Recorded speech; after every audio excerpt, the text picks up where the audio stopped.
Okay, I think we will start the seminar. Welcome to all of you. I really hope that you'll find this webinar interesting and inspiring. I can see that several is connecting while I speak, so welcome to all of you. My name is Siri, and I'm an assistant professor here at the Institute for Public Health and Nursing at NTNU.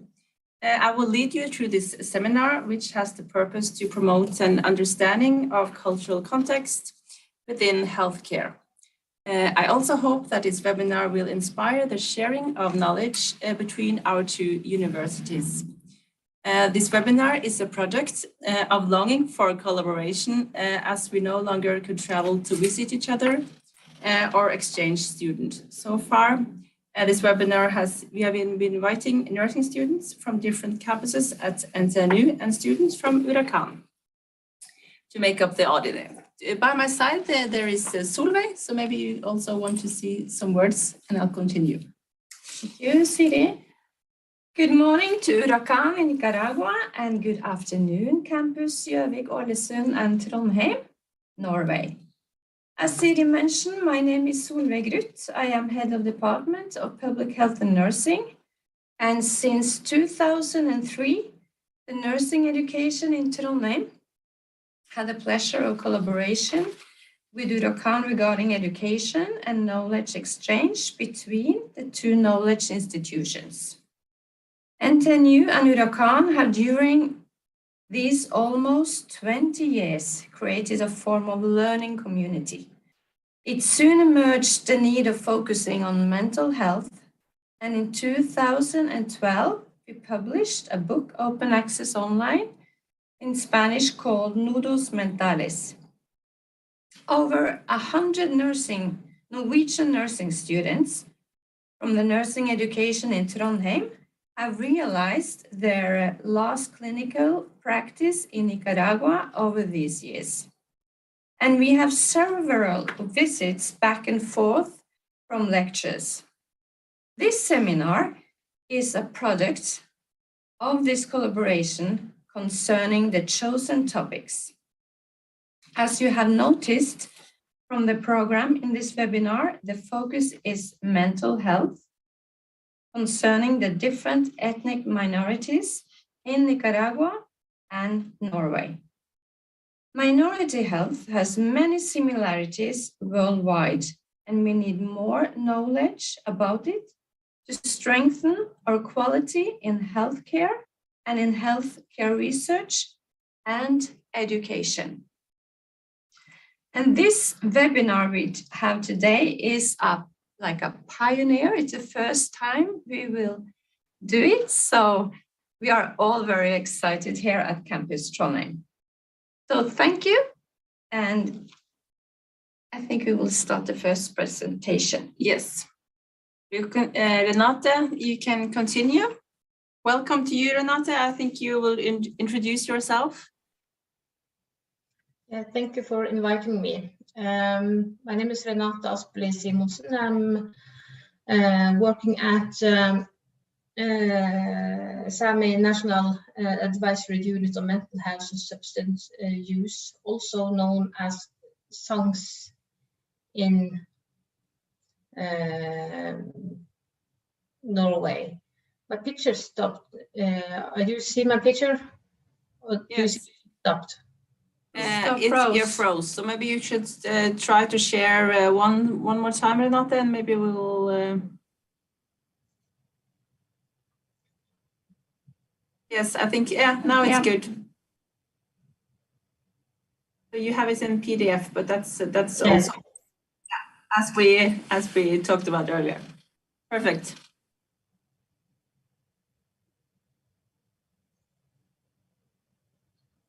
Is it okay like this? Okay. I'm a social anthropologist as well, and my main focus is culture understanding, working with Sami patients. As I said, I work at SANGS, and SANGS has a national responsibility to develop in developing of mental health and substance abuse services for the Sami population throughout Norway, and they also have cooperation with Sami areas in Sweden and in Finland. For the next 30 minutes, I will try to talk about how health and culture are strongly connected. And my lecture, I will hope to give you an insight on how to work more culture sensitivity with examples from our experience from SANGS.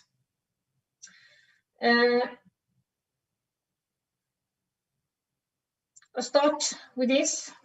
This is the common knowledge for all of you guys.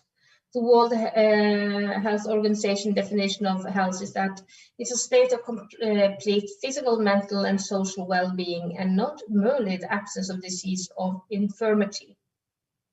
And that tells us that the conception of good health and well-being not necessarily is coherent with the individual health condition.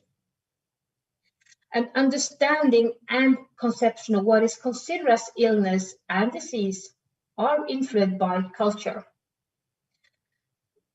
You will observe that it varies from culture to culture and from society to society. And also the approach to health seeking and treatment will at the same time varies between culture and society. And here you have a map of Scandinavia and the Nordic area. If you see the light blue area, called Sápmi, it is described the traditional geographic area where the indigenous population, Sami, lived and of course still lives, even if they have moved to other places outside Sápmi as well. When the border was set down by the states, they didn't consider that the Sami families and relatives became citizens between those borders. It's very difficult for us to know how many Sami there is because it's not allowed to register ethnicity in Scandinavia, as I know other places in Europe and Asia and America it is able to be to register it. So we can't say how big the population is, and we don't have visual symbols like another skin color or something that makes us different than the Norwegian. But we can tell you something about the population size. And that is just an estimate and a thought from one of my colleagues, and the research Marit Myhrvold has described for me, that we know today there are about 20,000 Sami registered at the Sami Parliament electoral roll. And you need to be over 18 years old to be a member of the electoral roll. And it's a volunteer to be a member. So if we assume that each of those members have 4 relatives that are a member in the Sami Parliament electoral roll, the numbers of Sami is then about 80,000.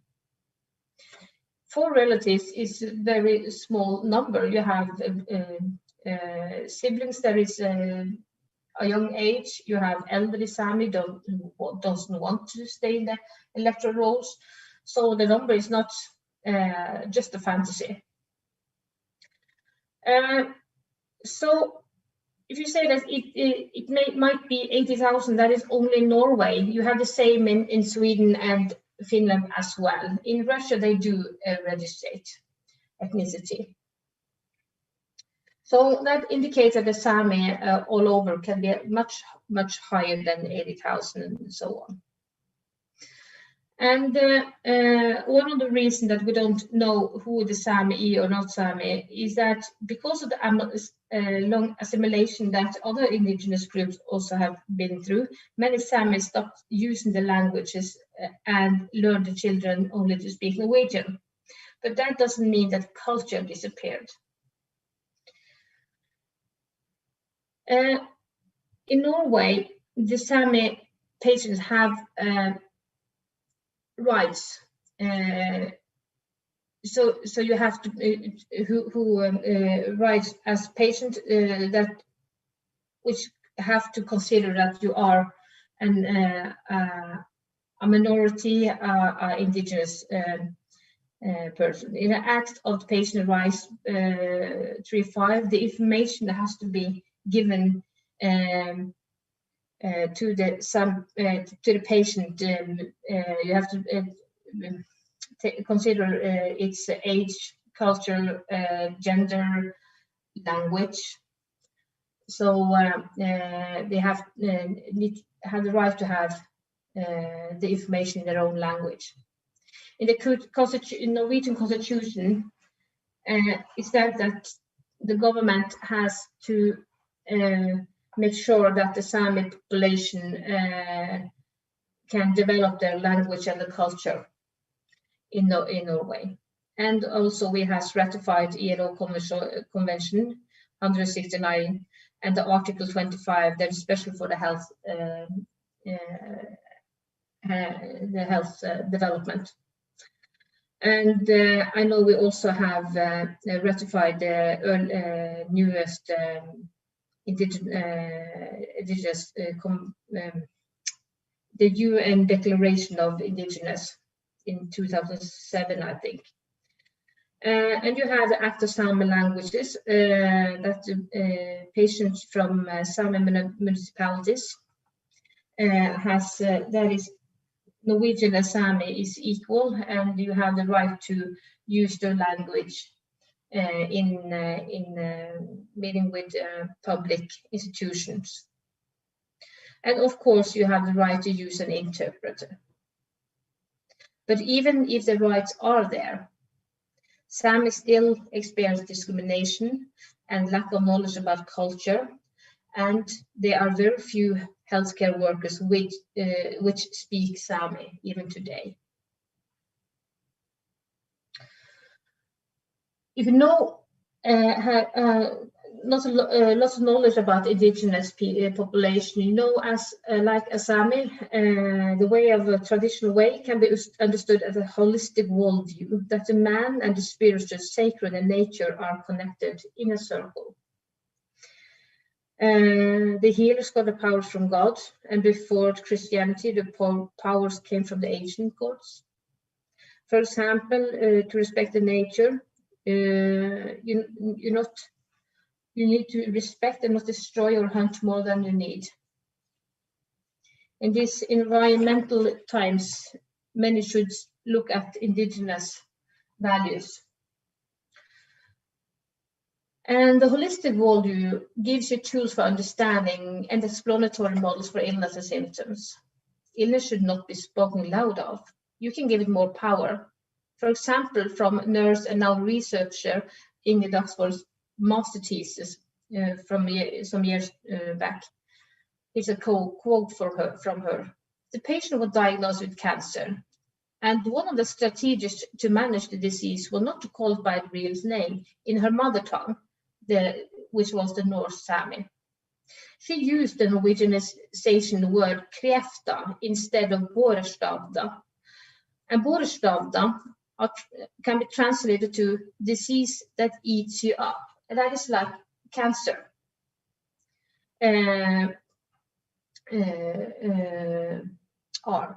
So if you do not call it by its real name, you became more powerful and had a bigger chance to beat it.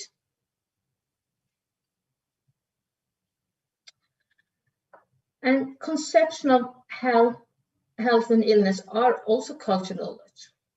We do all carry with us stories and interpretation of our bodily symptoms, which is based on our cultural knowledge and early experience and the reaction from other people in our environment to our symptoms.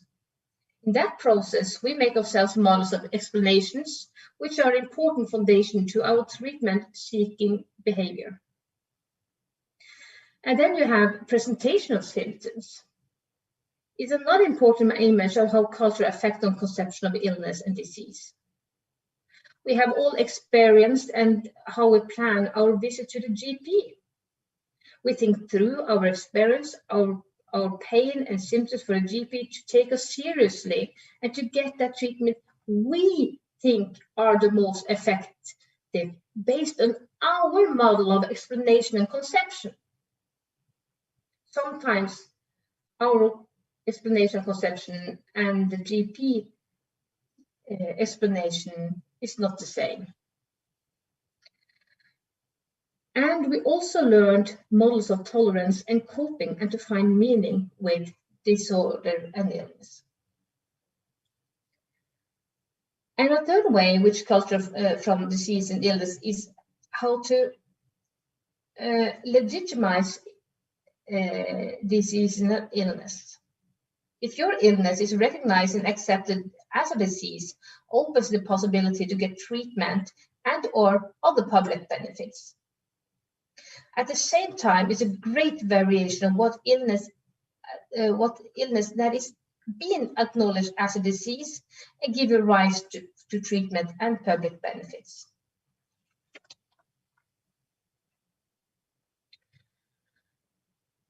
I have only 30 minutes, so we have to have a short version of my presentations. But what can we do in your practice as a healthcare workers? Here is from one of our therapy rooms in the unit of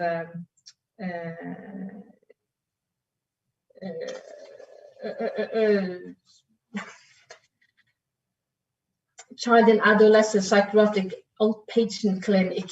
In Norwegian we call it BUP. It's a very short word.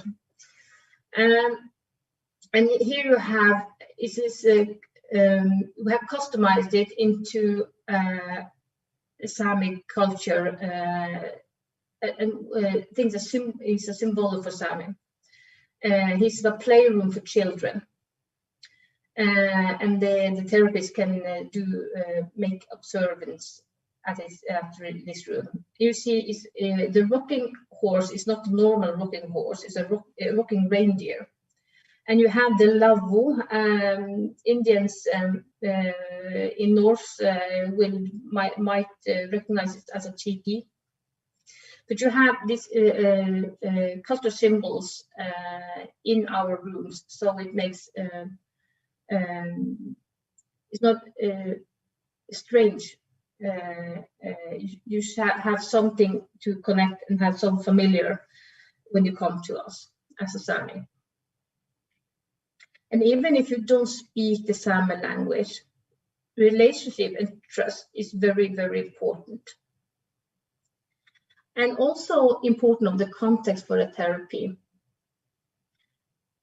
If you are a therapist, might it be better to have the therapy while you walk, drive a car, make a fire and talk around the fire, and not just in an office, face to face? And that is something you can adjust individually to your patients. Science have many different units, and one of our units, here's a picture of the main entrance, is our psychiatric indoor patient ward for adolescents. In shortness in Norwegian we call it UPA. They have customized the environmental therapy to 5 different Sami values. And the unique here is that it is the Sami values that are the foundation of the environment, and environmental therapy. And they adapt therapy methods into the Sami values, like cognitive therapy, trauma therapy, and so on. And they have something in North Sami called Jesbirgejetni. It is to be autonomous, how to master, how to cope, how to master everyday life, how to master to be social with others. There are many adolescents who come to us because they have very high social anxiety. And that is a way to make them autonomous, to give them tools to master. The Sami language is recognized and used and are spoken. And everyone, before the patient comes to UPA, they have a meeting with the parents and the adolescents and their GP and so on. And they are informed that, remember, there are patients that speak Sami, and there are people of Warsaw that speak Sami, and it's very natural to speak Sami when they speak. And it's but it doesn't mean that you are left outside, but it's very natural. And we try to include everyone, but the Sami language is recognize and use, and they speak it. We use sensitivity, close as human, and to make time for each other. You know, in the indigenous culture and the Western culture, for definition of time is very different. We use more time to get to know each other. We use time to make trust and so on. And the Western form for time, you have 45 minutes to give trust and start the treatment. It doesn't work for us. And we try to make it like that. And this indoor patient ward use the nature, and it is season-based activities based on Sami traditional cultural knowledge. They go in the winter. They can on the ski, on snowmobile, do ice fishing in a Sami traditional way. They can in the autumn they pick berries. They can go to reindeer herds and in the slaughter period to be with to slaughter and learn how to use the animal in every way, and of course be part of the process of using the meat to Sami tradition meat. Sami tradition food, and of course the importance of family and extended family, because we know in the Sami and the other indigenous population that the family is not only the core traditional in a traditional way. It's not only a mother, father, brother, sister, but also it is godparents, it is uncle, aunts, grandparents, and so on, that is very important for raising a child. But we are also aware that there are also Sami family who doesn't share that value anymore. But we are aware of it and can invite important family members into therapy or treatment along with the adolescents. And but there are also an international tool that called Culture Formula Interview. It's from DSM-5, it's from America, and that Culture Formula Interview was made to find about the patient's cultural context.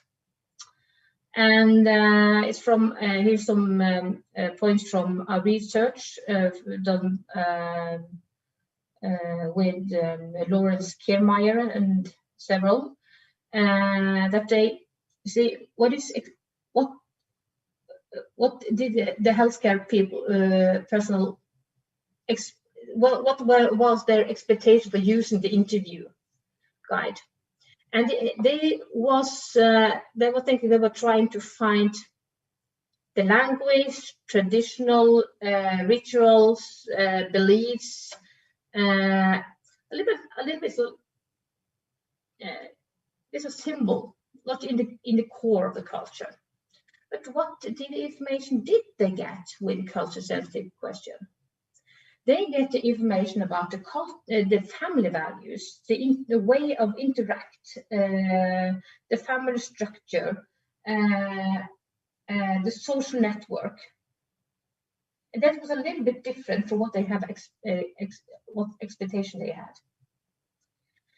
And they also say that it is not easy to implement what that kind of interview guide into ordinary treatment, because this is not a normal way to do it. They don't use that kind of language that try to ask about traditional beliefs or traditional medicine and so on. So it was quite buried to implement it. And the Child and Adolescent Psychiatric Patient Clinic have started about for 8 years ago a long project to see if they could customize this interview into our Sami community for children and parents. And the result is that they have further developed the culture formula into a Sami cultural values for use for an assessment tool for interview parents and parents then where the children are referred to us. And this is how it sees. You see a brochure. We have translated into English, and if you are interested, the link to this brochure in English is here. So be free to download it. For Norwegian users, we have also in the Norwegian, and we also have our e-learning program to help you to learn how to use it on the escience.no.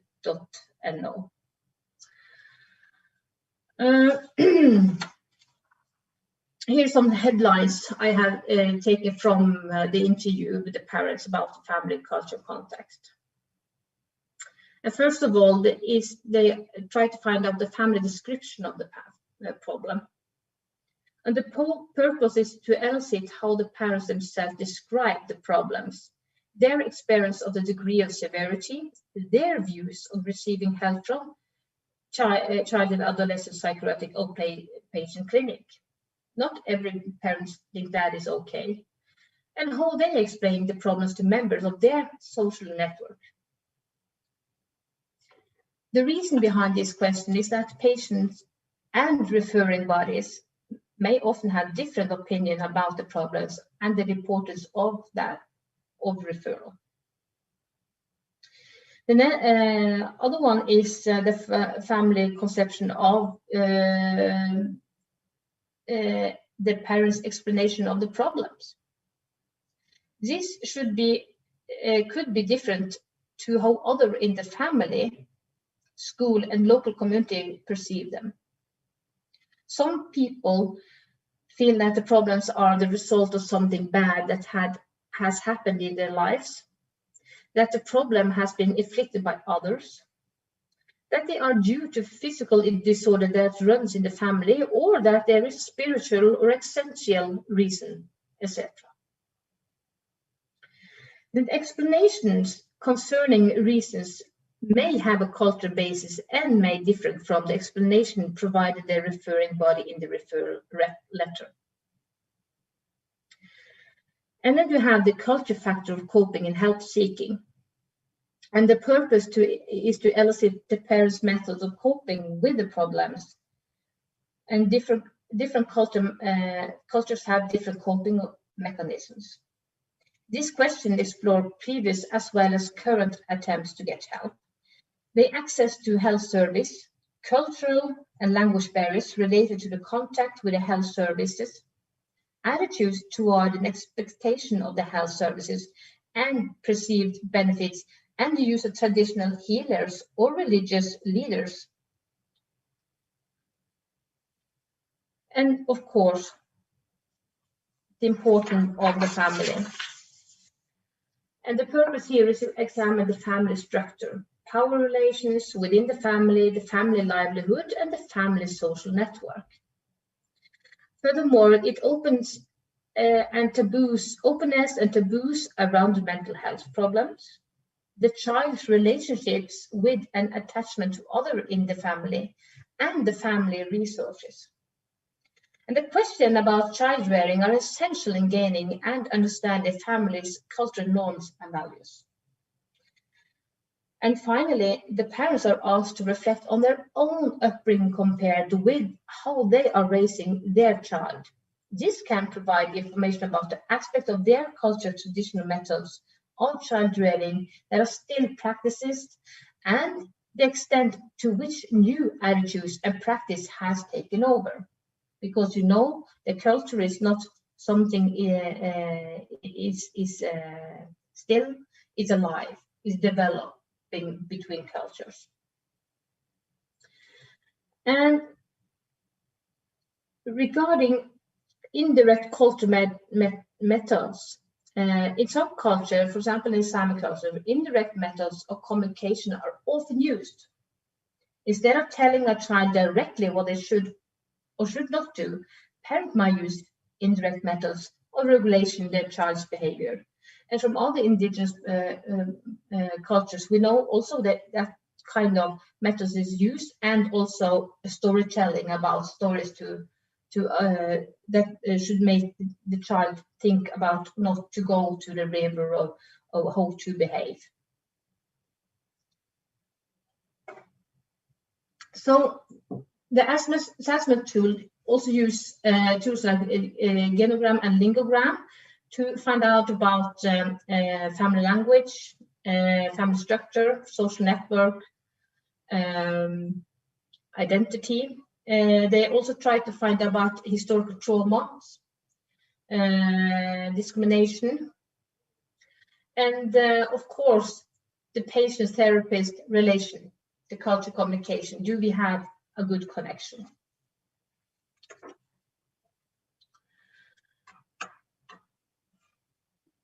So to end this here with point from a specialist in psychology, Elizabeth Gerhardsen, who worked at SANS. She pointed out that cultural knowledge will help you to understand and interpret communication observed behavior, gain the patient trust and confidence, get access to the patient problems, symptoms, and previous trial solutions, identity risk factors to make accurate diagnostic judgments, evaluate seriousness, predict how the disease problem will develop, and of course to choose the best health treatment to offer. And for the last slide, just to see what the Sami people wish for public healthcare to know. Here's from a PhD research done by Anette Ramos Larsen in 2018, who was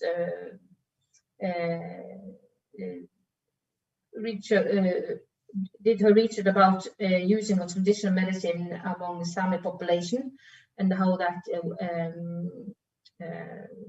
was connected to public health care. And the Sami wish the public has to have knowledge of the culture and traditional medicine as a common practices, and to be open and have respect for patients' beliefs and use of traditional medicine, to be able to speak about traditional healing as a practice with health personnel, and of course at the health care facility for use of traditional healing. And here in Norway, we have not any tradition for facilitate for that. But I know in other indigenous population, especially in North America, I have heard several have facilitated the use of traditional healing. So many, even if they have the same rights and constitutional rights, they have been much better to customize for us. And that's what's all I have to say about that. Thank you, Renate. Maybe we should open up for a few questions to Renate, if there are some questions among the audience.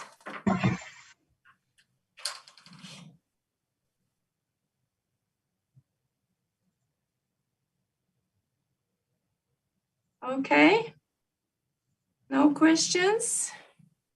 Then we can continue with the presentation further, and we will shift some of the subject to the care for the patients experiencing suicidality in mental health services. The presentation I will do for Julia Hagen, who couldn't be with us today, so I will do her presentation. And we will, after that presentation, we will have a small break before Ivania Garth and Jamie Borders-Palmer and Tacy will continue with their presentations. So now we can have first something about Julia Hagen. She's an advisor at the Research Center at Violence, Traumatic Stress and Suicide Prevention. And she is also associate professor at the Department of Mental Health here at NTNU. The subject of this team was is about. Yeah, I'm not sharing screen. Sorry. Sharing. I forgot to share screen. So now you can see the screen, and now it's then it's better. This subject was after me and Solveig was at the mobility program in February 2020, and we also think this is it's an exciting team also for the Norwegian nursing students. First, something about suicidality. As Julia writes here, we can begin by looking at the extent of suicidality in a Norwegian society. Suicide is the result of self-inflicted injury with the intent to end life. And suicide attempts at self-harm are related phenomena, but are clearly separated by the intent of the action. In Norway, we see about 600 suicides each year, and suicide rate approximately 12, and it's been stable the last 20 years. Several men than women take their own lives, but several women than men attempt suicide. The median age of suicide is 47 years, and the incidence of suicide in Norway is similar to Europe, North America, and Australia. As nurses and health professionals, we are interested in looking at and having a knowledge of whether those who take their lives have been in contact with health services. And as this slot explains, we can see that 45% of those who commit suicide have been in contact with specialized services. For your listeners in Nicaragua, we can add that we in Norway have a dichotomy in the healthcare system where we have a clear distinction between primary healthcare and secondary healthcare services. And we can see that 25% of those who commit suicide while they're in care, as in the ward, or when they leave the ward. And my experience with this is that the patients are particularly vulnerable in transitions, and especially as the last points out about when they leave the apartment. That's where they're most vulnerable. Whether this is a phenomenon that characterizes the healthcare system in Norway, I'm not aware of.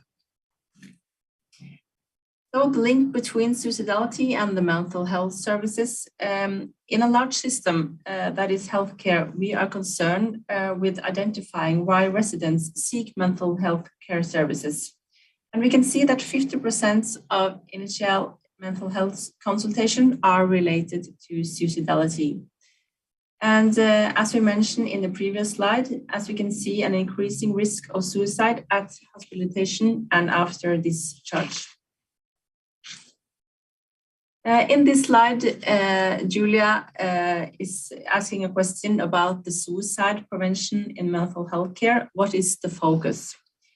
On the next slide, there will be some critics against this one. But first of all, further we can look at more of the object of suicide prevention. Focus is largely about identifying the management of risk factors, especially to see in the context of underlying mental disorders.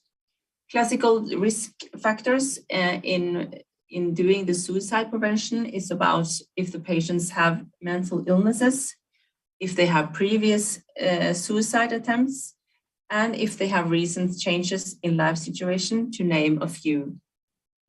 And risk factors also have like a cultural dimension as everything, and something that can ignite our cultural sensitivity. For example, some cultures would recommend consulting a faith leader during times of hopelessness, including when experiencing suicidal thoughts. In other cultures, we can believe that suicide is prohibited and suicidal thought is difficult to talk about. We have to understand that suicide risk shifts and it changes. We also need to remember the safety intervention, like securing the environments. This is like a classical task for the nurse. And in relation to this, I can remember all of the reviews of bags, confiscations of razor blades and belts. This has been standard procedure for emergency mentally departments. In Norway, the Norwegian nursing students, they learned how to do some standardized and instrumental management of suicidality. And this standardization is according to national guidelines for the prevention of suicide. These guidelines shows us different kinds of questions we have to ask the patients. And we try to ask questions like, do you ever have any plans of hurting yourself? Do you have any plans or thoughts about dying? Or what kind of plan can you must have? Or is it in some way I can help you stop it?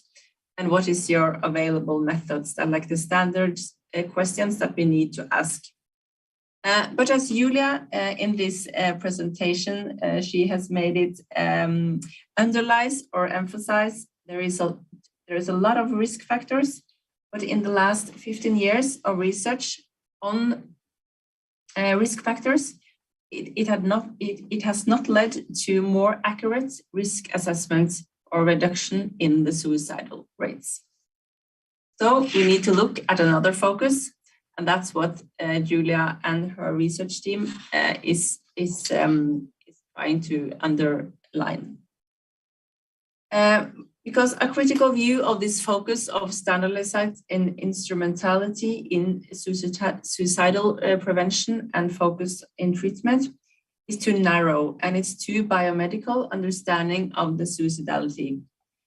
And suicidality needs to be relational and contextual.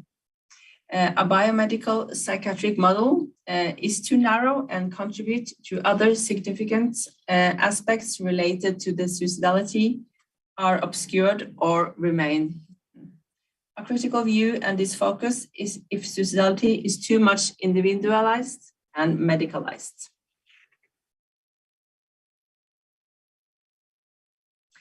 So over to the more, so what do the patients think and thought, and what are their mental states, and how do people in the suicidal crisis want to be cared for? What kind of knowledge, what kind of insights do we have about what their patients' thoughts and feelings? So Julia has asked many patients about this, and what they shared with her and her research team is that they shared an experience of intense pain, of hopelessness, of loss of meaning, loss of self-worth, and negative self-perceptions of feeling and shame. They also feel like gradually disconnected from other people and life. Further, they describe in this research that they feel uncertainty about their future and who they are as persons, and reshaping a sense of self. And I didn't mention it earlier, but I also have I have 15 years of the clinical experience by working also with these kind of patients in psychiatric ward. And I can remember the clinical experience where the predominance of feeling of emptiness expressed by these patients. And here you have some quotes or some stories that can give us like a picture of how their thoughts are. Like the informants have been think that, no, I'm not worth anything. I look at myself as a freak and I'm not going to be okay. I will never be okay. It's one kind of story, and another one is everything is just black. I feel that as a human being, I reach rock bottom. And as we understand these quotes, they share the intense pain, they share the hopelessness and the loss of meaning they experience in the patient role with the suicidal crisis. So if we know about all these insights and how the patients experience, how can we as health personnels meet these kind of patients? Because they're, like I introduced, they're quite common questions to meet in the health services. So what Julia and her researcher team emphasized is that good connection and communication should be first priority. And positive patients' experience underlines that the person feels recognized and equal and valuable human beings. Experiences of being seen and heard, taken seriously, respected, understood, and taken care of when needed is really important. And they need individualized treatment and care. A good connection relationship involves feeling of sense of companionship with the professional and experiencing safety and trust, which makes it comfortable for the patient to share personal experiences also related to suicidality. The patients also describe that they value that the therapist and the nurses use their personal qualities and act empathic fellow beings and not as distance professionals. So they want to reduce the kind of professional skills and also and increase the empathic fellow beings. Okay, here's another narrative or another story from a patient that's been in a suicidal crisis. I will read it to you. I had a really tough period. Then one of the nurses came and sat down on the floor and talked to me. He saw that I was in pain, and somehow he managed to get out of me what I was about. And then I was kind of allowed to talk a little about it. And then it led me to the conversation to something else, which was a little more cheerful.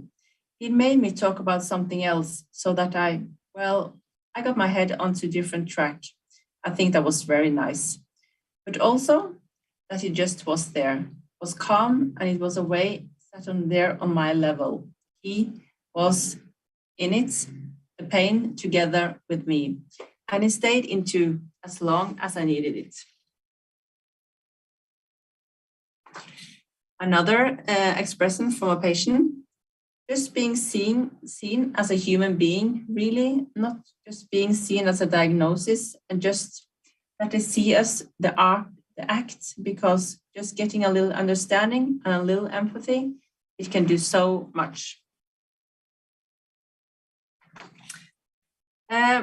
It's about how the researcher team of Julia Hagen, they emphasize the good connection and the communication should be first priority. And we must avoid that the person is not feeling recognized and not equal and not as a vulnerable human being. But we must avoid also that the persons don't feel respected and understood. And we can think that this is like common sense, but we shall not underestimate that this can happen even if we don't intend it to. That was my English was getting a little bit weak there, but the negative patient's experience is about not feeling safe and not being seen, not being heard or taken care of, and it contributes to increased despair and hopelessness. And also this research believes that if the person is not taken seriously and to share those kind of thoughts and about suicide, at worst, we can see that it can contribute to self-harm and increased suicidality. And here are some quotes of these experiences when the connection has not been good. And the patients, they describe that the therapist or the nurse does not listen to me. I often feel that I'm just, I don't know, inventory, or that they just check if I'm here in a way. There is a feeling like I'm not being seen and respected, to be treated as an object. The feeling that they don't look at you as a human being, that are just handling you in a way, if they're just putting together a puzzle and hanging up a mirror. So this kind of patients' experiences, they tell us something about also that Julia Hagen and researcher team emphasized. The recognition and collaboration is the key concept for us as health personnel in meeting patients in suicidal crisis. Julia Hagen and her researcher team suggest that recognition, dialogue, and collaboration are the key concepts. So take-home message today is that when person in suicidal crisis seek help, they seek a relationship that can help them reconnecting to life. To meet a person in suicidal crisis, the suicidality needs to be understood and approached in a relational context where the helper provides emotional care. A meeting between a patient and a professional is first and foremost a meeting between two fellow human beings, where it is of great importance that the professional and his and her way of being communicate you tells you matter and I'm here for you.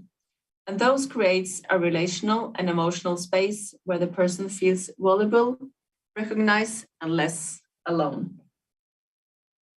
And my clinical experience has also taught me the same, and I have a good experience by creating like a we feeling that we are together on this problem, a feeling that protects the suicidal to feel further alone. So the last slide is emphasizing the key messages that we need to change focus on the understanding and approach to suicidality. And it must be understood as relational and contextual. A biomedical psychiatric model is too narrow and contributes to that other significant aspects related to the suicidality are obscured or remained hidden. Increased standardization is not the solution. One size does not fit all. We should listen more to people with lived experience of suicidality. Health services must be organized in a way that supports professionals' relational work so that they can prioritize being with the patient, helping the person to reconnect with other people and to life itself. That was my presentation. So I think are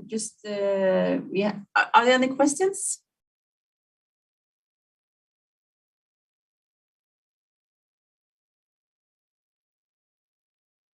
No question. Diala, do you want to say something, or is it some question from your audience?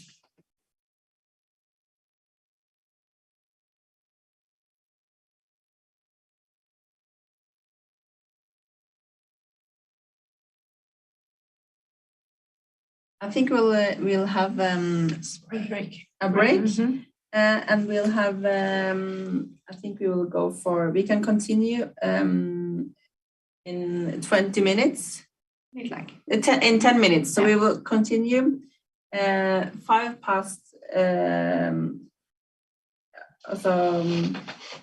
we will continue in 10 minutes. Thank you.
Ivania, it's possible to share now if you would like to share, Ivania.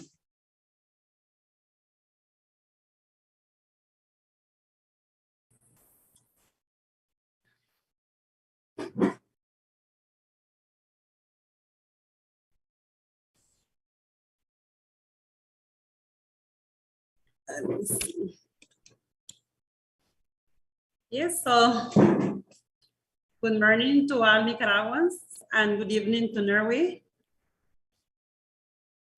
My name is Ivania Gart and I work at the Intradec Institute here at the URACCAN Bluefield campus.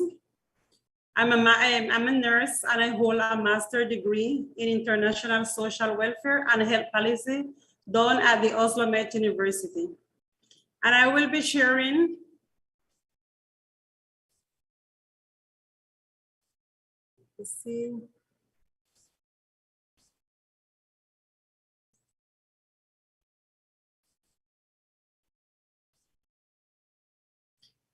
today I'll be sharing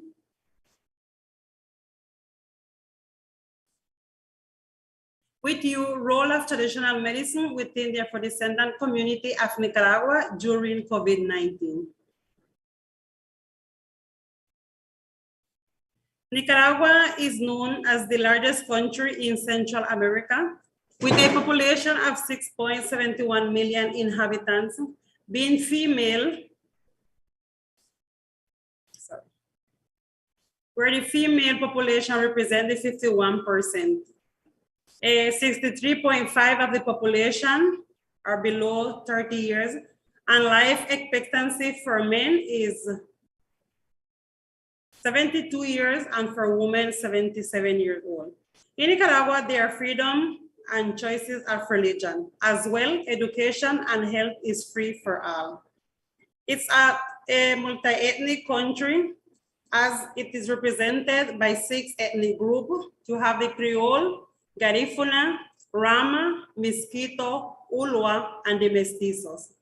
Nicaragua has 2 seasons, the rainy and the dry season, and it is divided in 2 autonomous regions, the North Autonomous Region and the South Autonomous Region, where the study was done.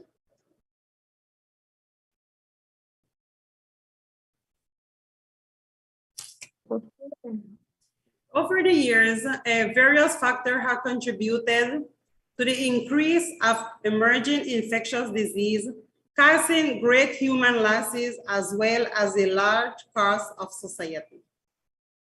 At the end of 2019, in Wuhan, China, for first time reported the impact of a new virus that was causing severe respiratory disease, including pneumonia.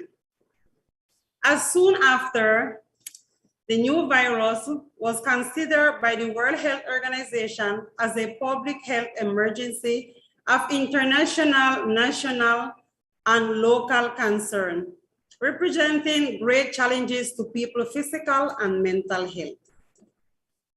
Due to the rapid transmission, in a very short time, there was a high rate of morbidity and mortality, which led to adopting new practices that changes people's life or the daily customs. The researchers of this study believe it was relevant as it highlights the traditional way in which people confronted a new, changing, and mortal virus.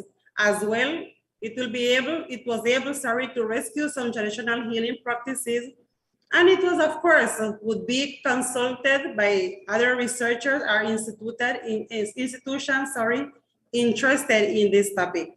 As well, it was the first study done on the South Autonomous Region.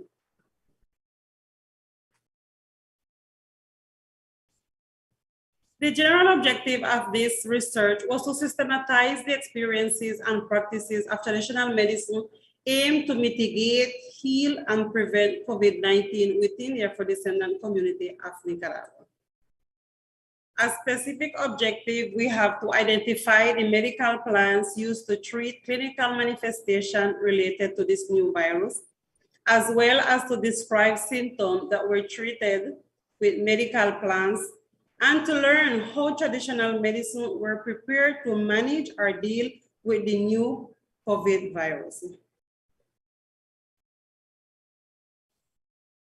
The study site of this research was done in the Garifunas and Creole community in Orinoco, which is the capital of the Garifunas population, Marshall Point, as well you may find Creole and Garifuna. Per Lagoon, mainly Creole, and Bluefields, where you have a representation of the different ethnic groups. So we have Garifuna and Creole. The study is qualitative by nature,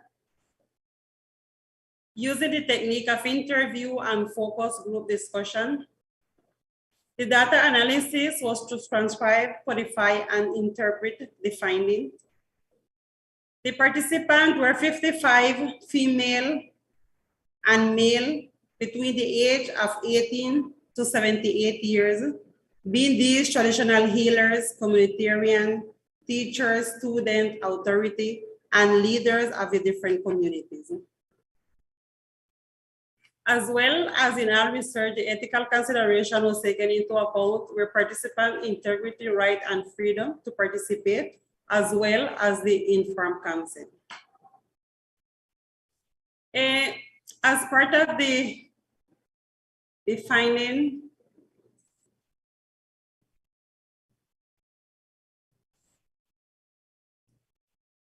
we have that there were various traditional plants mentioned by the participant of this study. For Nicaraguan, it will be common to maybe hear the name like vervine, tree of life, man-to-man, bitterwood, eucalyptus, menta, marjan, fever grass, guava leaf, and so on. However, maybe for the Norwegian population, you know, we have like honey, you have the purple onion, you have ginger, you have lemon, and you have the essence of different oils. Something important here to mention is that many of time, people who may not have quite knowledge about traditional medicine, at times believe that there is only one part that can be used in the healing process. However, during this study, participants mentioned that the leaf, the flowers, the root, the bark, and also the fruit are all part that sometimes is necessary to prepare in line to give release to the different symptom or clinical manifestation the patient or person would be presenting. Of course, this preparation go in line in accord with the diagnosis that is done by the doctor. So sometimes you may have a combination of two, maybe the leaf or flowers or the root and the bark, or sometimes you may only apply one. As well, you have different cream that use also in the different process. As here we mentioned Cepol and Albany. You have as well some oil that was implemented in the management of this new virus within the population study.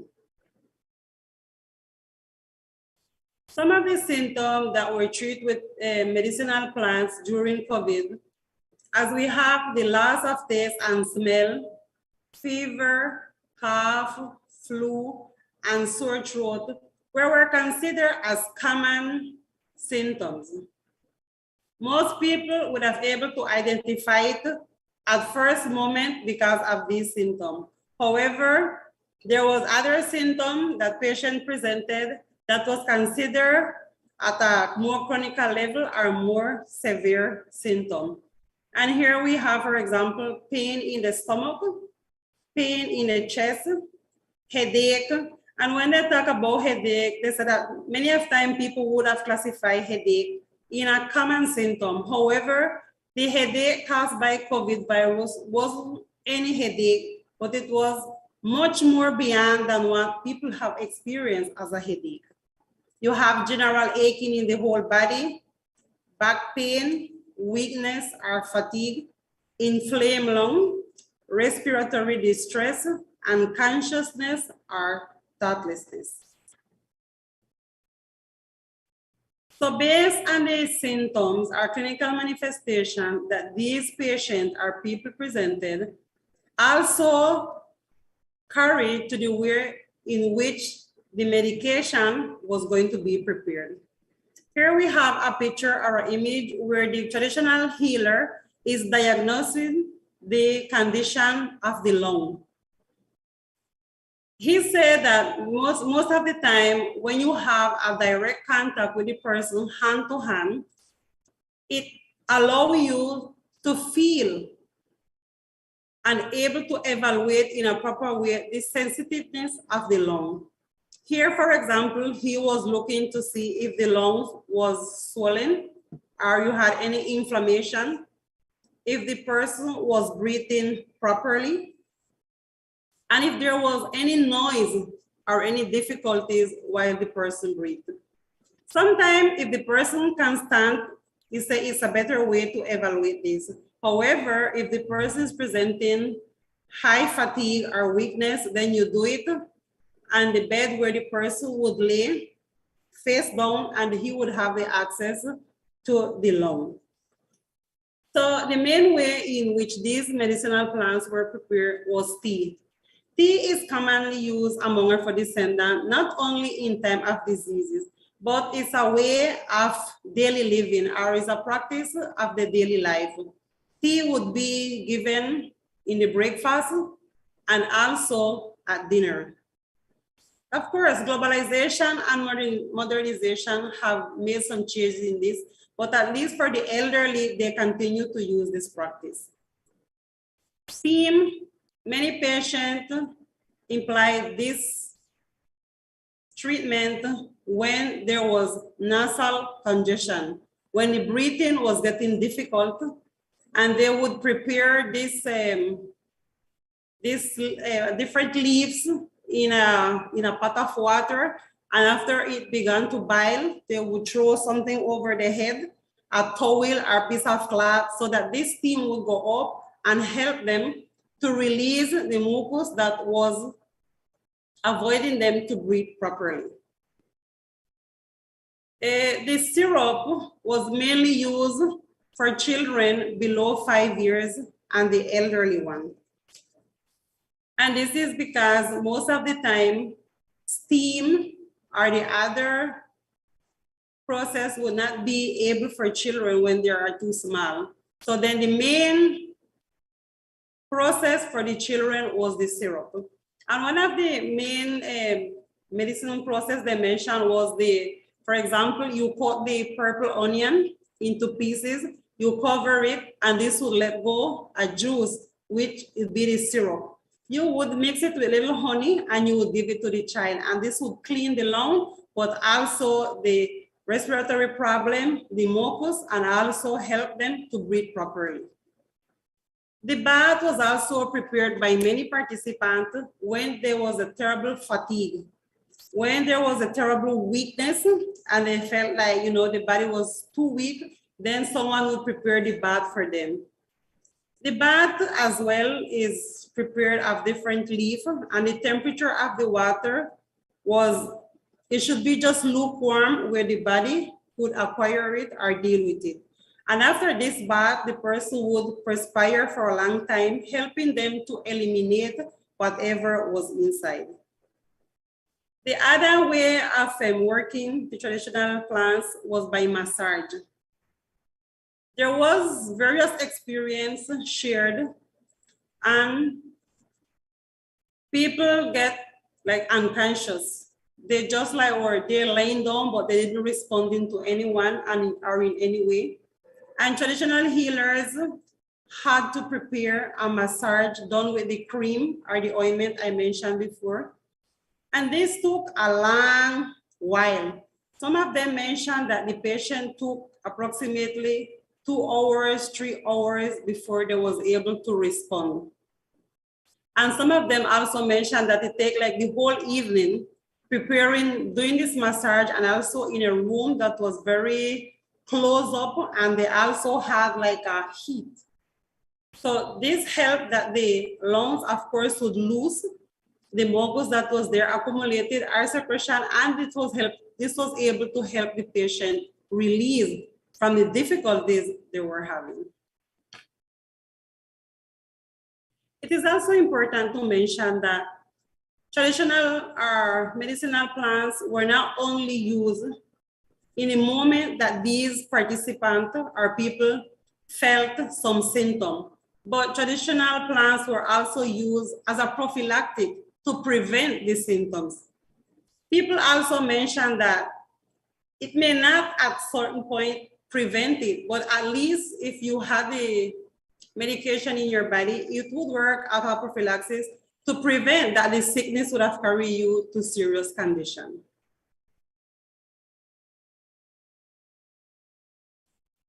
During the, so other findings said that it was possible Afro-descendant people are convinced that traditional medicine plays a determined role in the management of COVID and other diseases. Traditional medicine were not only implied during this time, but of course, hearing about a new changeable and mortal diseases was much to prepare the people to have something to defend themselves and guarantee well-being not only for them, but for the other community that were needed of their support. During time of anguish, despair, fear, and uncertainty, the traditional knowledge was shared, work with friends, relatives, colleagues, acquaintances, neighbors. An experience was shared here where many of the traditional healers explained that there was a community nearby that didn't have these plants, and what they did was get together. They get the plants and prepare them in big bags with the orientation, like how they were going to prepare this. So they wasn't only thinking about the self, but they was also thinking about the other communities nearby in the releasing of the symptom or curing the clinical manifestation that was related to COVID. Afro-descendants have always believed in the healing properties of the different parts of plants prepared in different ways. That is why mainly in the Afro-descendant community, it's common to see you have these home gardens. Because as I said before, it's easy to prepare tea during breakfast and also during the dinner. But also, if you have some complication during the night, it is accessible to just go outside, take it, and prepare it directly to give release to the different symptoms or clinical manifestations. Traditional doctors have contributed a lot to the early diagnosis and control of some chronic diseases that have a significant impact on the Afro-descendant population. Definitely, even though technology, science have increased, there are many people, Afro-descendant people, that continue to make use of the traditional plants. And because they believe that it has contributed not only now, but this is something that coming from generation to generation, and that they are convinced that this have guaranteed well-being among the communities. The use and promotion of traditional medicine in the context of COVID has contributed to awareness of ancestors' health practices and cultural value, as well as the benefit of medical plants to guarantee physical and emotional well-being of the population. In addition, traditional doctors felt secure, brave to face the new pandemic, holding on to their knowledge, experiences, and ability on the same. It is important also to mention that traditional medicine or plants does not only apply to release physical symptoms, but also emotional symptoms. And because they feel that this is an integral way of working health, traditional doctor does not only base on symptoms, but they go beyond. Like they want to know what is the background of the disease. So many of time, they will not only apply like to diagnose in the moment what is happening, but go beyond to know what is causing this. Our descendants are rooted in the conservation of ancestral practices related to solidarity, social cohesion, and empathy, especially in time of mourning, illness, and situations that affect the emotional state. As I said before, they does not only based on the physical symptom, but they also work on releasing the emotional symptoms that can present during different moments. Afro-descendant people live in harmony with nature, Mother Earth.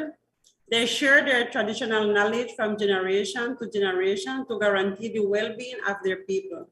In addition, they coherently combine notions about nature, God, and tradition. There was various experience as well shared that when some of the participants felt that in a moment of desperation, they find release in nature. To have the song and the body, to hear the birds singing, to see the trees moving, all of this was also influenced into the healing process of the COVID pandemic here in the South Autonomous Region.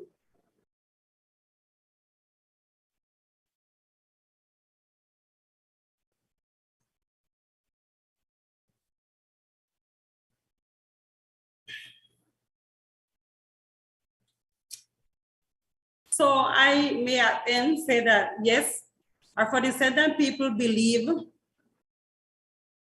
highly that traditional medicine had played an important role contributing to the release and curing of different clinical manifestations and symptoms that was presented during this new COVID.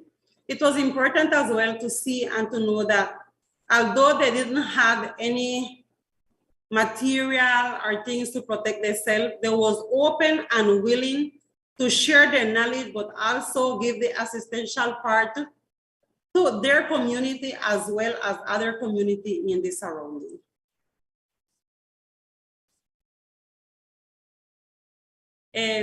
With no more to say, I will just say many thanks, muchas gracias, and to sentar. Thank you very much, Ivania. It was really interesting to listen to you and to get to know your insight about the traditional medicine. Did you find any connections with the presentation from Renate with the Sami perspective? Did you see any connection? What I could have remembered seeing of the presentation is that there are still maybe too open access to traditional medicine there. While here people have free access, is part of the, because a complementary alternative way also of curing or giving release to different diseases. Yes, thank you. However, do you want to see? But thank you very much, Ivana. It was great to listen to you. So I know Jamie and Tacy, are you ready to continue with the last presentation? Yes. We're ready.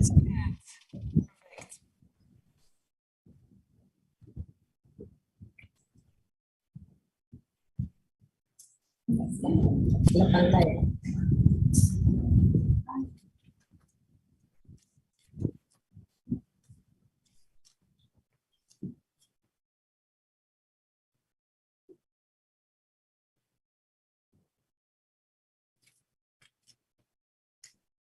Ya te. La pantalla. Preguntar si ve la Maybe. Hi, you all can see the presentation. Yes. I think maybe Ivania needs to take off to end her sharing, and then it's possible for you to. Yeah, Tacy, now it's possible. That's good.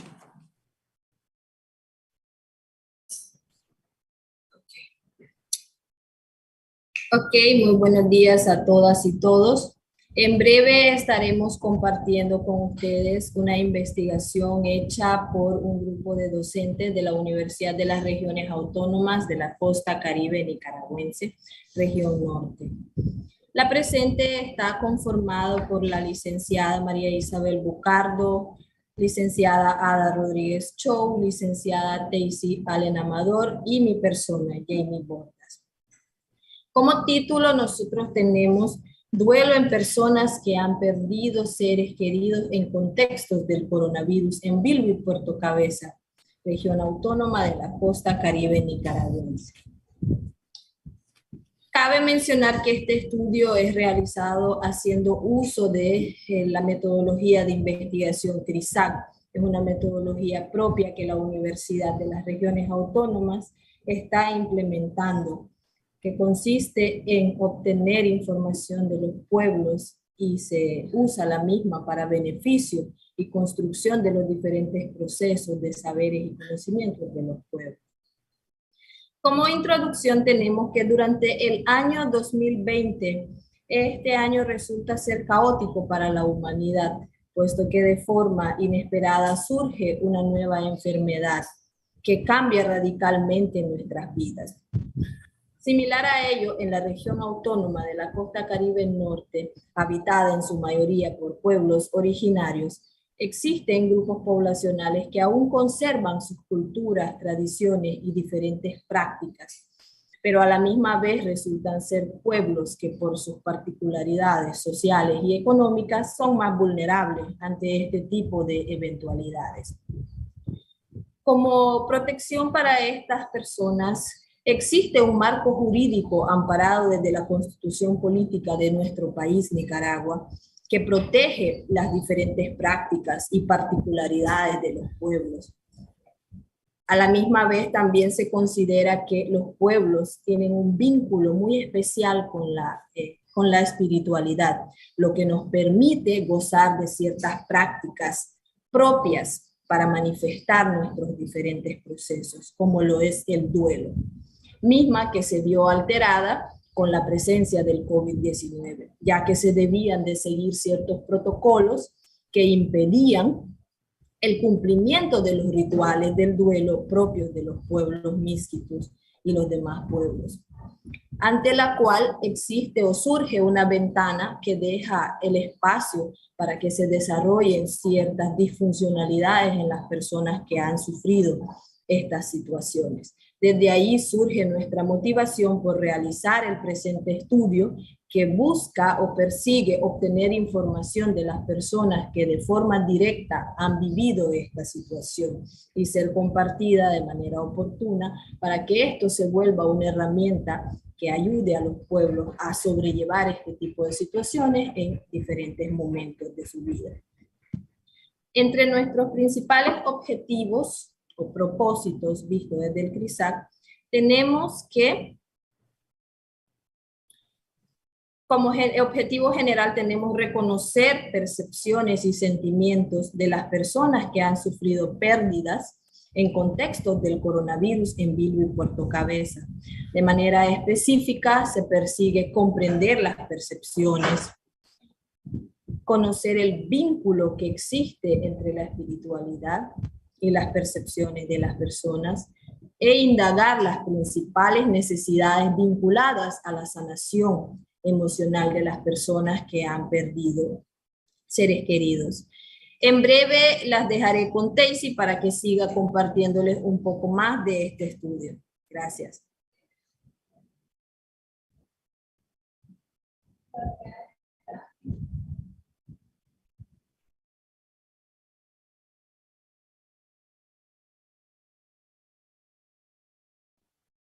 Good morning and good evening for all the people in Norway. Hi, I am Daisy Allen, psychologist and master in social anthropology. This study about mourning or grief in people from Puerto Cabeza, Bilwi, in Nicaragua, had three main purposes. One was discover the feeling linked to the lack of mourning rituals understand the perception of COVID-19, and investigate the main needs linked to emotional healing.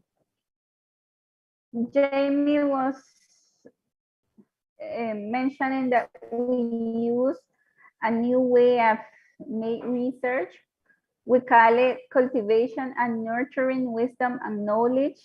Is a methodology that have 7 moments. The first moment is dreaming the idea. This dreaming the idea could be with the community, with the population, with people, a lot of people that going to be affected with this research. The second moment, we make analysis of the context of all the benefits and the limitants that we could have with this study. The third moment between is harmony between knowledge, because we do our research of articles that people don't publish, but we go to the community and we speak with the community, we talk with them, and we define what we want to aboard with this study. The fourth moment is designing the paths. That means we define with the community what we're gonna do, when we're gonna do, in which moment, with who, when, where. Afterward, we have the fifth moment, the coexistence and community construction of knowledge, wisdom, and practice. And in that moment, we go to the community and we start to establish the dialogue of knowledge and practice. That means we speak with the people, we form part of this community, and we define with the community all the things that have to be related to the study. For the last moment, that is the action plan, where we define with the community what we're gonna do to help solve this problem. Is this a problem? We solve the problem. Is this a situation? What we're going to do with this situation? What is the better action for that community to solve this problem? Well, aborting the purpose of this study, the first one was to discover the feelings that linked to the lack of mourning or grief rituals in the context of COVID-19. And we have some people that affirm that this was a painful process because it affected all the life of these people, not only the funeral process, it affects all the social, personal stage of this person. So we have that some of the people say it was difficult, very difficult experience, then taking in account that I was the son of most attached. This person lost his dad. His dad died because of COVID-19. And it was very difficult because he accompanied his father to the hospital. It was there nearly all the time. He just got out there and make an errand and then calling and they say your father died. So it was very shocking. It was very difficult for this person to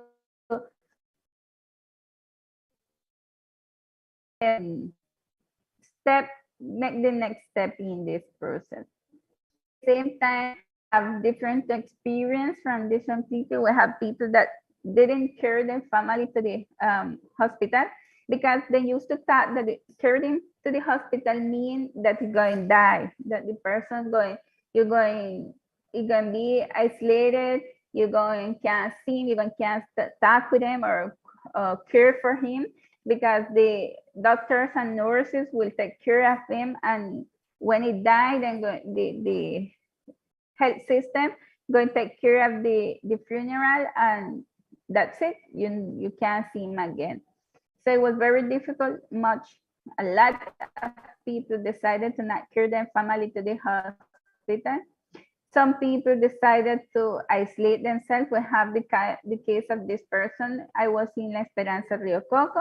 They called me and told me that my brother Carlos has died. I got my clothes ready and left to look for a canoe to go West Palm and from there to port. But what happened is that When COVID started, my mom and my target and decided that even if a family member died, we were not going to travel because we had to protect ourselves. And that with the pain of our soul, we will mourn this from far, from a distance. But we could say that this person had a conflict because she decided with her mind that she wasn't going. But when her brother died, she decided she has to go. She has to go. She has to check in. She has to see him.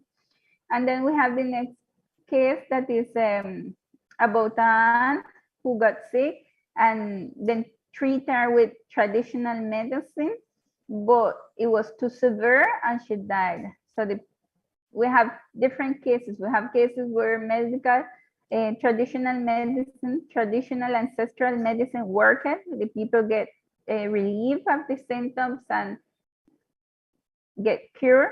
And we have next cases where it's so severe that the person died and was dying in the house. The thoughts, the common thoughts, what the people had, we could see that all of them passed through the stage of grief. The first stage was the denial. Most of them thought or thinking that if they refuse to believe the situation, well, it means that it wasn't happening. Then we have the anger. We have people that say that because their husband, because their son, because this, because that, because the government, because anybody, that is why I had to pass through this painful experience.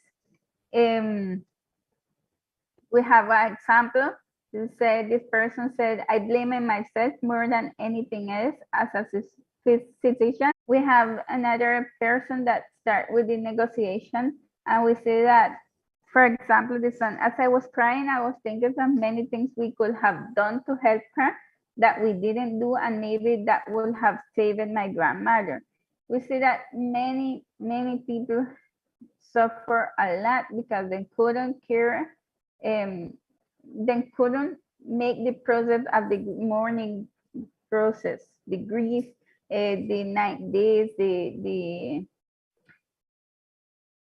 I don't know how we say it in English or in Norway, but here in Nicaragua, we call it velar. That's when you have the body of the people in your house, like for 2-3 days in their case, and everybody reach, all the community reach, or the person that most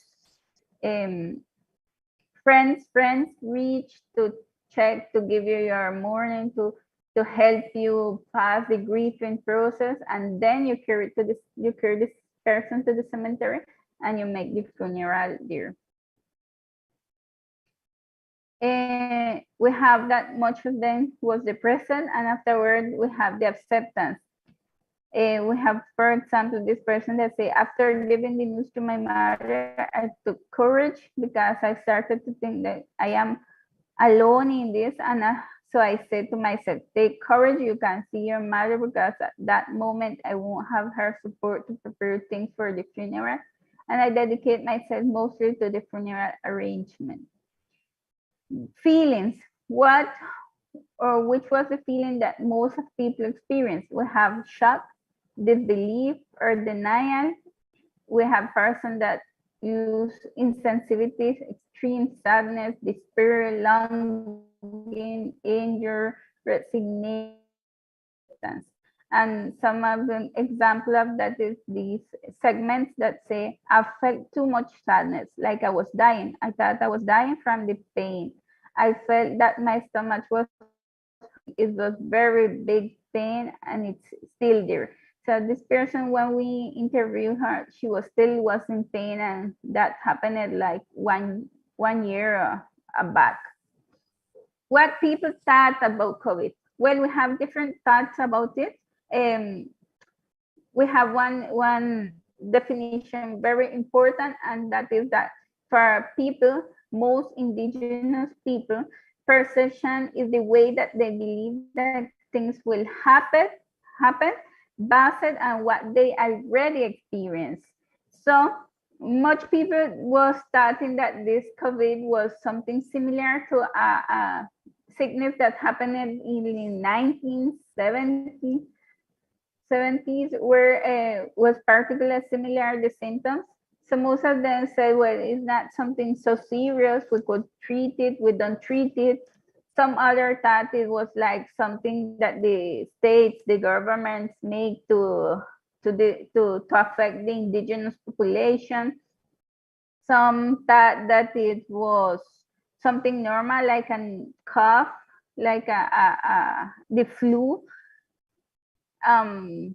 For example, we have this person that said, disappearing a race or ethnicity is difficult because we are warriors in every battle, but we also carry the knowledge of our ancestors, both for good and evil. That is why disappearing the indigenous people in the world is extremely difficult. This person thought that the coronavirus was something to make the indigenous people disappear. It was something like a weapon that they use for the disappearance of some groups. And then we have the next person that said that COVID become normalized and stopped being a pandemic.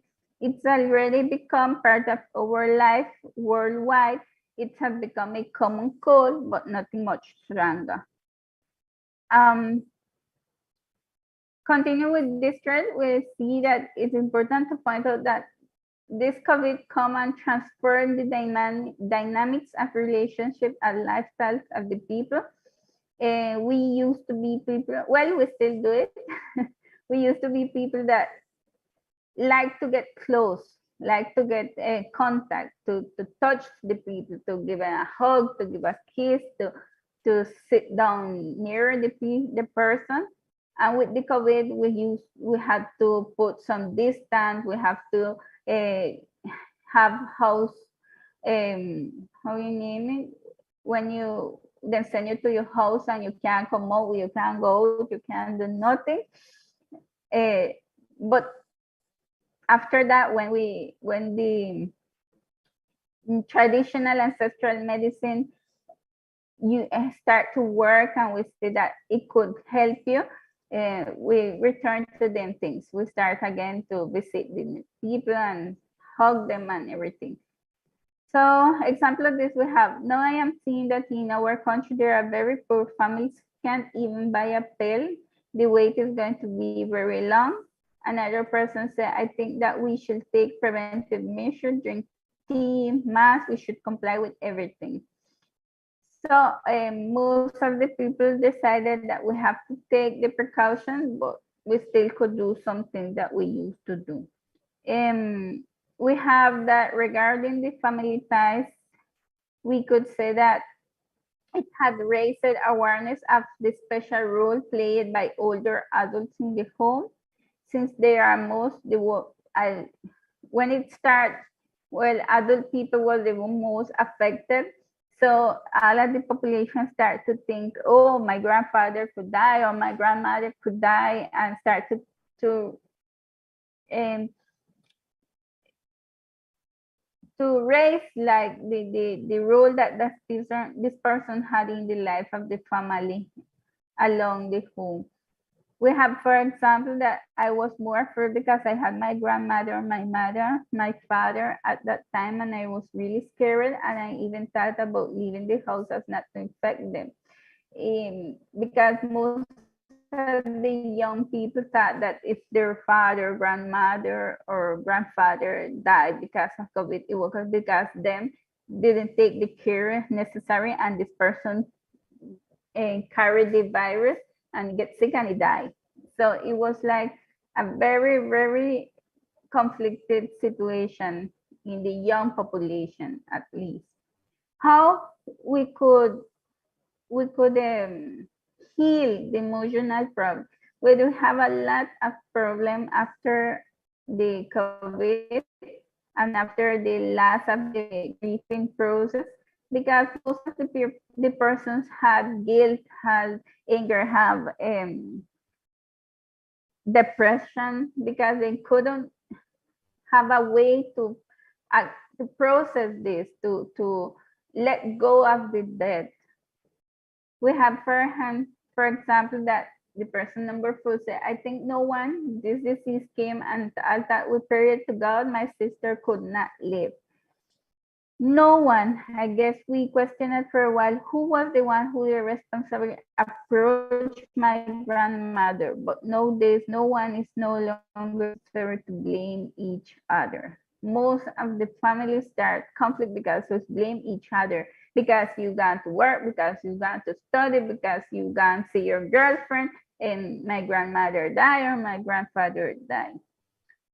So given the death of loved ones due to COVID-19, the ceremonies that previously allowed us to move through this painful stage have been reduced to the minimum. The shortened or eliminating the grieving process can be very dangerous, especially among those who lose many family members. We have, for example, that this person didn't make the process of the velorio, so they only give us the body that we could take her to the cemetery, and I feel bad for not being able to have her for a day or at least one day at her home the last time. With my brothers, her grandchildren in a family space, we felt powerless at that moment because all her children are boys, and not having her at her house for at least an hour made us feel powerless, bad, guilty, a lot of bad emotions there. We have disappointment, loneliness, sadness, like the most symptoms. Among the most important rituals members were unable to perform and that still affect them greatly identify the burial, the worship, the preparation of the body, because for prepare the body normally in a community, then bath the person, then say goodbye, then dress, then talk with the person, then ask for forgiveness, and not being able to show that love, that not being able to finish that part of the process lead to a lot of bad feelings in every one of the family. And that is almost what we encounter in this study, this research. Thank you for the attention. If we have any questions. Thank you very much, Tacy and Jamie. It was really interesting to listen to you. It's very interesting. Anyone has any questions about this presentation?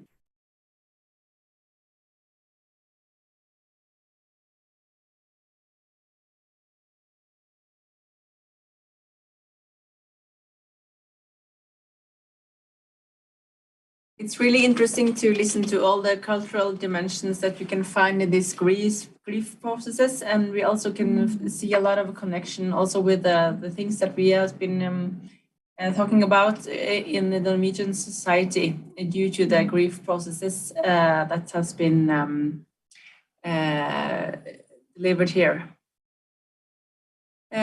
Is there anyone from? Is there any more questions from the audience? I can see there's something in the chat. Maybe I can check the chat while you just. It was very, very interesting. Especially also to hear something about the grief and the different stage of the grief that you presented. It was really nice. Is there anyone else who would like to? This is like the time we are having a seminar like this, and is there any students behind the? I know there's different kind of classrooms or different kinds of. If there are any questions, it's also possible to use the chat or to ask questions in the email after the webinar.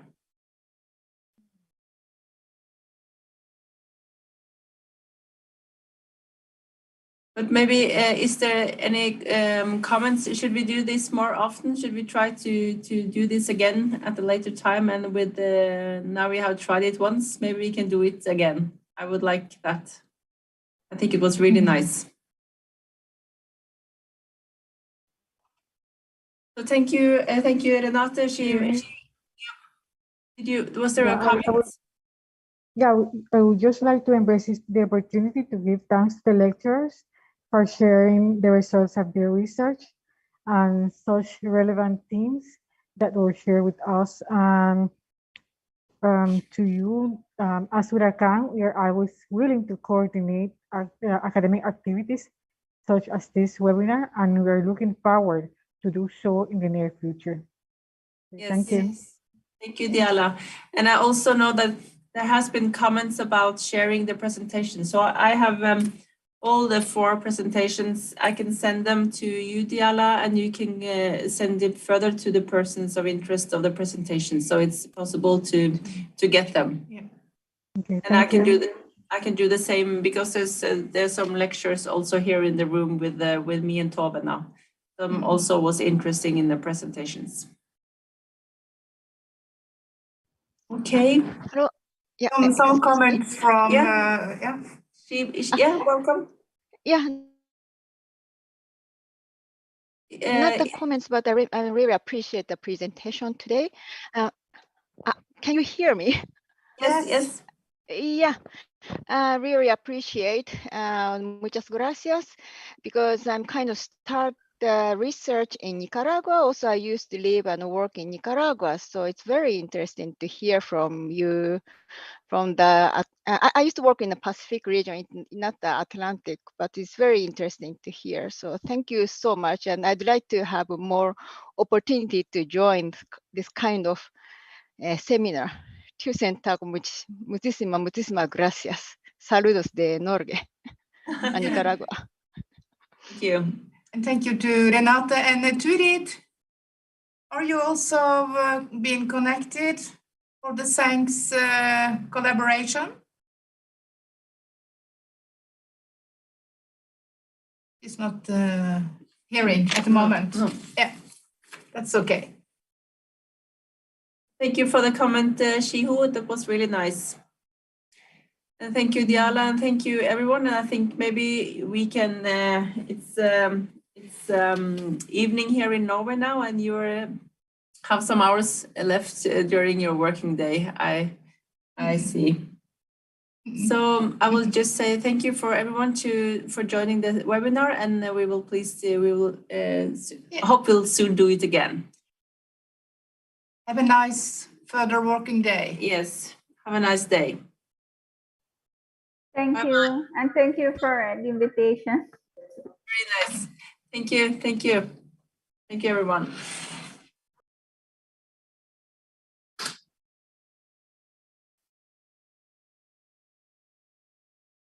Good. Leave meeting for all.